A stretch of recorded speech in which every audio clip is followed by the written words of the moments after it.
Hey, what's going on, guys? Ghost from GHOSTBOARD here. We just had one of our major weeks of the quarter with major tech reporting their earnings for the quarter. Saw some pretty wild moves here with Amazon breaking over 200 along with Apple also pulling back towards 20s. Now with the major earnings out the way, we can still expect some lower volume as we do have the elections coming out next week. So on last week's video, I covered this SPY potential pullback, and we are seeing that pullback towards the 570 zone here, along with Bitcoin starting to pull back from the 73,000 mark. We did cover this coin finally getting a chance to pull back. We also covered Disney. We did say watch for a pullback towards the 92-90 area.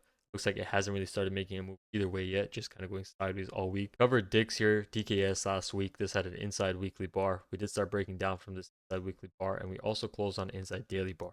Really strong breakdown this week, continuing to show that week. Let's jump right into this week's watch list. It is a pretty brief watch list as we do have a lot of consolidation going on across the board here in the markets. First up here, I got Netflix. We have a lot of consolidation. The reason I picked it up is from the scanner. We do see an inside weekly bar close. Next up, I have FedEx here, also from the scanner. Weekly consolidation going on. This does look good on the monthly as well. We have a 3-1 going on. The reason I like FedEx is also because we have UPS consolidation.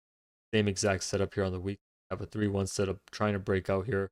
As we know, these shipping companies do get pretty busy going of the year. Here's the same SPY chart I had earlier. We are starting to break down and pull back like I did last week. I honestly would expect from a technical point of view further continuation downwards, but could see a pullback continuing back towards 565.27. But with the elections, anything could happen. We definitely think just wait for the elections. Trade a little bit lighter if you need. Just know your risk here. But that's it for this week's watch list, guys. It is a pretty quick one. Like I said, the elections are the main news that the whole market is waiting on right now. But I'm very sure as we do wrap up the elections closer into the end of the year, we should see some pretty volatile moves on the market. Just a quick side note, if you have not already seen, our net flow feature is live on the dashboard. It is one of the most advanced tools added to the dashboard where we can see clear spikes and calls and puts. So you can see right here Friday's example on 0D, huge spike on the puts here, and you can see some massive selling pressure on the calls. As a result, price does continue. You guys can go check that out if you do have access to GHOSTBOARD. If you don't, you can go ahead and get a free trial access to or just go to ghostboard.net. And if you are new to the dashboard and you do want to learn more about options data, I'm hosting an options flow and data basics webinar this Saturday at